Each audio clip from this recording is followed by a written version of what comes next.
Hi dear friends, welcome back to my channel. Today in this video, I'm going to show you how to delete a Gmail account.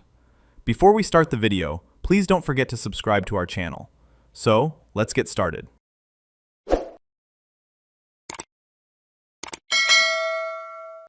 First of all, on your Android device, go to the Google folder and then open the Gmail application. Now click on your profile icon in the top right corner. After that, choose the account that you want to delete. Once you have selected it, click on the profile icon again in the top right corner. Then click on Manage your Google account.